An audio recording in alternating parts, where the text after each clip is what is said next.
You know, it's interesting that this debate and question that we're discussing now recalls my time when I actually was a U.S. Senate staffer to John Glenn. And if you remember, this was in the mid-'80s when we talked about competitiveness and the Japanese coming here and superconductivity and so forth. And, you know, there really hasn't been a serious addressing of those questions, and the world has changed. And I think I do look at what's going on in the U.S. economy from a global perspective.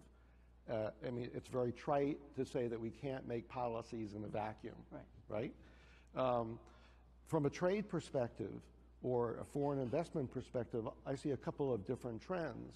I believe that the TTP is a good idea on balance.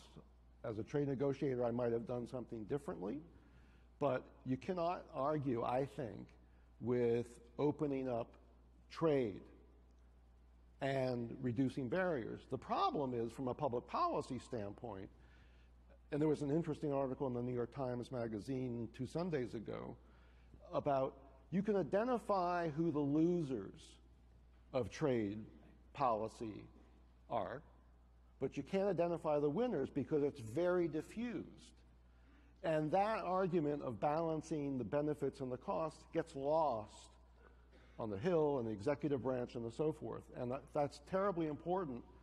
And I think that the second issue on investment is sort of twofold. One, how welcoming will the U.S. be for foreign investment? Now, on paper, we have a rather open policy. I sat, when I was in the White House, on the Committee on Foreign Investment in the U.S., CFIUS, and this was in the early days. Now that process has become much more efficient, but what I worry about is in a change of the executive branch and the Hill, who is breathing down CFIUS's neck, is will the Chinese, other emerging market multinationals are going to invest in the U.S. And frankly, they may well be part of the answer to hire workers here. And it's a question of how do we have that dispassionate conversation and policy making. And the other leg, I think, has to do with our companies, and this is where I think boards of directors really need to give much more voice. How are we going to compete differently in emerging markets? Emerging markets growth is 2 times, has been for the last decade and a half, twice the rate of advanced country growth. And what's happening is that many U.S. corporations, from the discussions I have with the C-suite, less so with boards, don't understand that their competitors have changed. It's less the case today that Siemens is competing head-to-head against GE. They certainly are.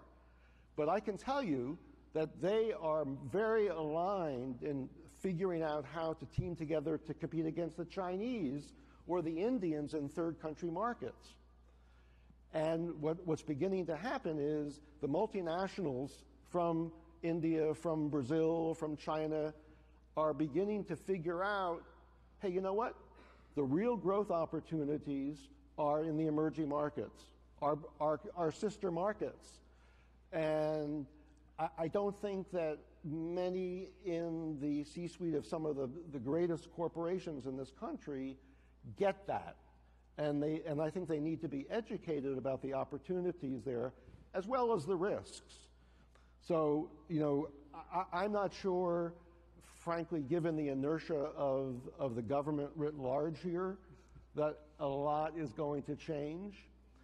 I think the one issue I just want to leave on the table here is the theological position of the Hill, less so the executive branch, of not paying attention to fiscal policy. Our economy has been driven adeptly by monetary policy in the Fed. That is not a long-run solution.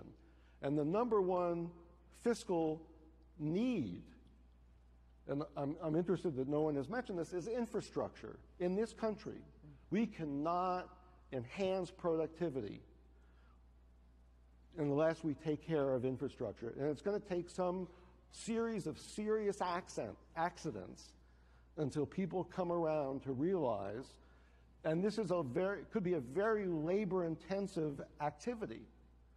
But, you know, this is, to me, that is the real Achilles heel of the U.S. economy, is infrastructure.